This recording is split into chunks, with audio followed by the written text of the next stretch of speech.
Very least, the fate of Ophelia, canceled, and maybe a little bit of wish list could could have something to do with Blake Lively, but it's not that very much, obvious as I would have wanted it to. If you know what's going on, you could draw parallels here and there, but it's not overwhelmingly about her. And this video wasn't even supposed to be about the album. I'm actually supposed to be telling you guys about Kevin Fritz's letter to the judge and Brian Friedman's response to the Wayfair New York Times lawsuit, but I figured it's basically midnight. I might as well listen to the album and tell you guys about it. So we're gonna do a quick recap of what I think of the album, and I guess I'll really tell you about the Kevin Fritz letter because that's the job, right? All right, let's get into it. F around and find out.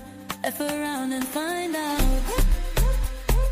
Hello there, beautiful people, and welcome back to another episode of F around and find out. I'm your host, Elsie. I appreciate you for being here. I have a few thoughts, and I'm gonna preface this. Swifties, don't jump on me. I have never in my life sat down and listened to a Taylor Swift album from start to finish, or listen to three Taylor Swift songs back to back, or have a Taylor Swift song on my playlist anywhere. Like I just don't, like, that's not what I do. So I don't know her flow. I don't know her cadence. I don't know what she normally talks about. I mean, I know she talks about her relationships and stuff, but I don't know what some of these references mean. First, if you're listening to, so we're gonna just do a quick recap on what I think about it. For some reason, the entire album makes me feel like I'm watching Pretty Little Liars. I don't know if that makes any sense at all to anybody, but it has this airy, airy, but still eerie thing going on that makes me feel like I'm in an episode of either Vampire Diaries, but Pretty Little Liars more than Vampire Diaries. That might make no sense to you guys, but that's okay. So first track was The Fate of Ophelia. And obviously we cannot afford to play the lyrics here. Like with The Fate of Ophelia, you kind of see what you want to see, right? If you're looking for it to be about Blake, you can make it, but it's not, right? So we're gonna let that one go. The other track that I found interesting is Canceled, which, I mean, we all heard that and thought straight up Blake, right? But if you really listen to the lyrics, it's kind of like she's talking about her, right?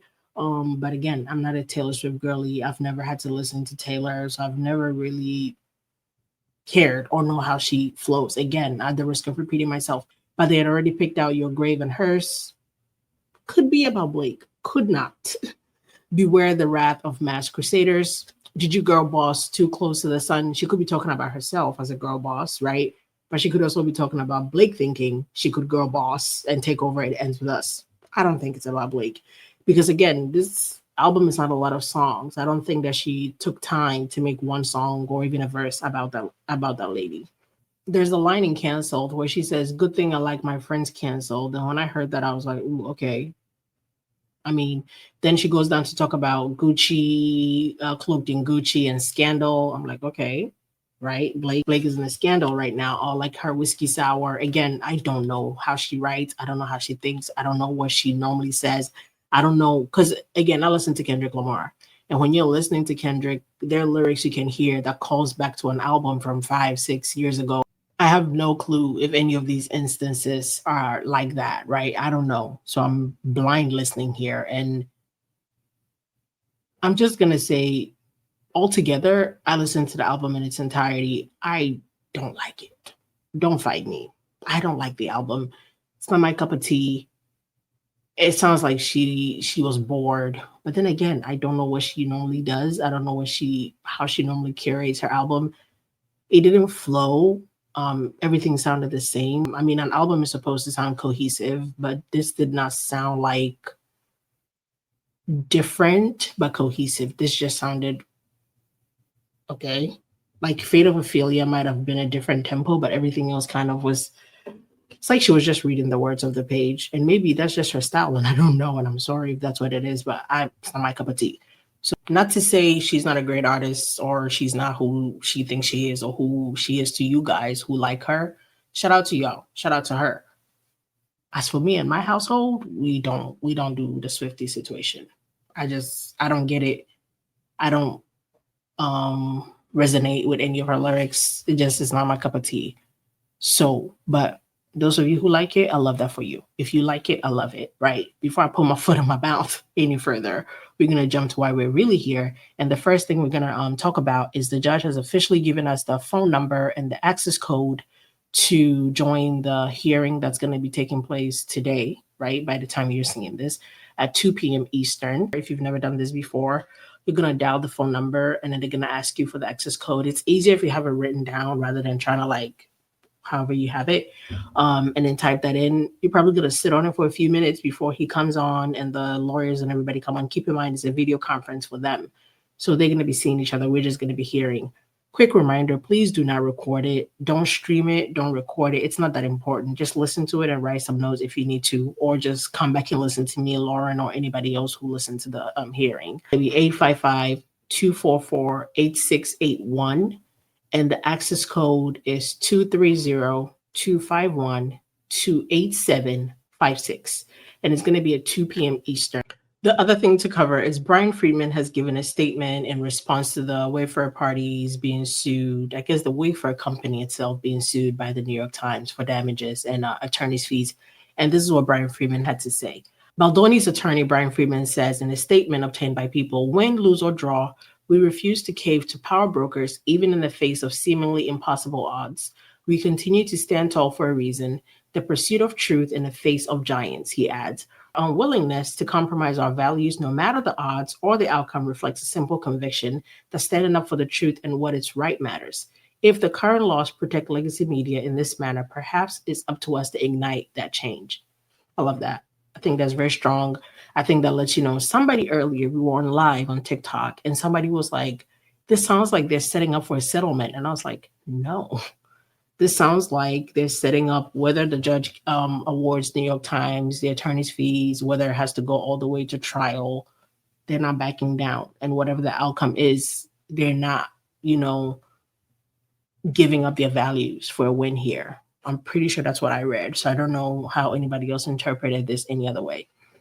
Before we jump over to our next subject, which is going to be the letter from Kevin Fritz to the judge, I wanted to know if you guys had a chance to see this voodoo doll of a cake Blake Lively baked for her kids, claiming to be Mother of the Year. I'm not even going to read that caption, but tell me why is this? Oh, we're not here for the shoes. We're here for this carousel image. What is this exactly? This is weird. Weird. This looks like a voodoo doll, push pins and all. He loves me not. He loves me not. Now we're pretending we're baking a bunny. I'm sorry, but this is bizarre behavior. What is happening here? What is this kitchen? What are these ice cream cones? And then the couch, this is a creepy picture. Very, very creepy. That smile gives criminal minds. All the things in this room do not look like they go together. There's like a velvet couch, and then there's this purple couch, then there's that pattern couch, and then there's the chandelier. Then look at the man in the photo back there. And then the little mosaic. Nothing in this picture looks like it should be in the same place. What is the bucket behind her? Is that a rag in there? What is that? She looks like she's holding somebody hostage in the basement, literally, and she's baking them cake so they don't leave. Like, have we confirmed that everybody is okay? Enough of that now. Let's come over here and deal with business. Everybody's favorite lawyer, Kevin Fritz, hit the docket last night. Not last night. It was around just close of business. And the theory that a lot of people have is the last hearing, it feels like it was, maybe there could have been another one since then. The judge barely let Kevin Fritz talk, right? Like he could not get a word in edgewise. So the Wayfair parties filing this seems to be a preemptive move, if not for nothing. Like, hey, we're going to make all of this, case tomorrow on the hearing, on the call during the hearing. We're going to make our points. We're probably going to say the same things we put on the docket.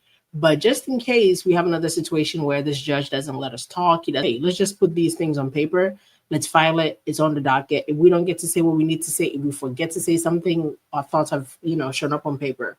Because it's very different to think you have a thought in your head and to show up in a call. If the judge doesn't ask you a specific question or he doesn't give you the freedom to make a statement or say what you need to say, your words are pretty much stuck in your mouth.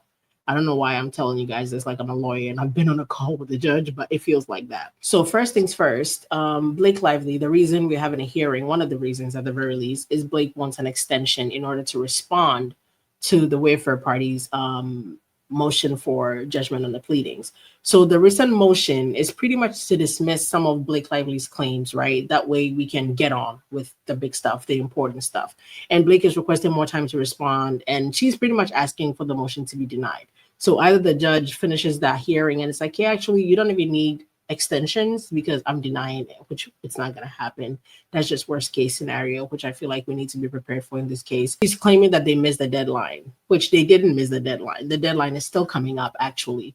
And any lawyer, talking about this case will let you know this is the perfect time to file this. They're within their rights. It's well within perfect timing to file an MJOP. So I don't know why Blake is claiming this, right? The Wayfair parties went ahead and kind of like, Your Honor, we're going to make this easy for you. We've actually just come up with a calendar that works. Since Blake and her team are trying to claim that it messes up, I think right here, the court should amend the case management plan and schedule an order on September 9, 2025. The court revised the expert discovery schedule to provide for the completion of such discovery by November 14th. However, the parties did not propose. I do want to say, though, they did not send Blake's team this proposed deadline shift yet, right? So that's probably going to be something that comes up tomorrow on the call. So Blake decided she's going to drop a bazooka by saying she's filing another amended complaint. Girl, why? Your other amended complaint was just barely 2 months ago, which is also funny because she tried to say the Wayfair parties have been sitting on this for 9 months up top. I've read this already, so my brain is talking faster than it needs to. And the Wayfair parties remind her, actually, you just amended your complaint 2 months ago. So no, we haven't been sitting on this for 9 months. We are working on this MJOP based on your most recent amended complaint, which was just 2 months ago. So again, the judge is probably going to bring up these dates. Good cause exists to amend the scheduling order. They cite some case law. The proposed schedule will provide the court with sufficient time to resolve the motion, give the parties the opportunity to finish fact discovery prior to exchanging opening expert reports, and allow the parties to complete expert discovery. It's good enough for me, but I'm not a lawyer. And I'm especially not Blake Lively's lawyer. So they're going to find a way to say why that doesn't work for them. Bet money. At the end of the day, the Wayfair parties are trying to make it clear that, hey, Your Honor, we followed your laws. We followed the rules of the court, right? And they were very nice about it. I feel like they could have puffed their chest a little bit more because I don't know why Blake's team really wasted the judge's time with this. But hey, we followed the law. We filed the motion at the right time based on the information we had. If Blake has another amended complaint, that's not our business. If she provides another amended complaint, we can also amend our MJOP. Blake's team wanting to delay things and using the Wayfair parties as an excuse, it's not gonna fly. Like, you're not gonna delay shit and put it on us, right? Let's not change the deadline. We've provided a schedule that could work for everybody. I'm interested to know what the judge has to say about that tomorrow on the call. And if they're not prepared, this is a schedule that allows everybody to be prepared. So now you really don't have an excuse. Right there, I also want to know what's redacted, but we're probably never gonna see that. And that's down there is a request for admit that I don't really know much about, but the lawyers can explain that to you if you follow them. So that's about it. We're going to hear more on the call tomorrow. So once we do know, I will come and talk to you guys about it. I will see if one of my lawyer friends would be willing to hop on here so we can have a better understanding of what exactly went down. If for some reason I can't explain it in plain English, right? Right. With that said, I'm going to give you guys time. Those of you who haven't listened to the album, go do that. And let me know what you think. Your honest opinions, if you feel the way I feel about some of the lyrics. Again, if you wanted to mean anything about Blake, you can probably find lyrics that point directly to her. But I don't know that I think she actually took time to write anything about Blake specifically in this album. And I'm happy for all the Swifties, people who are looking forward to this. I hope you guys really enjoyed the album. It's just not for me. I'm so sorry. It's not for me. But I thank you guys for being here. I appreciate your time. Please make sure to like, share, subscribe, leave a comment. Let me know what you think about all of this. All right. I'll see you guys later. Have yourselves a good one. Bye-bye.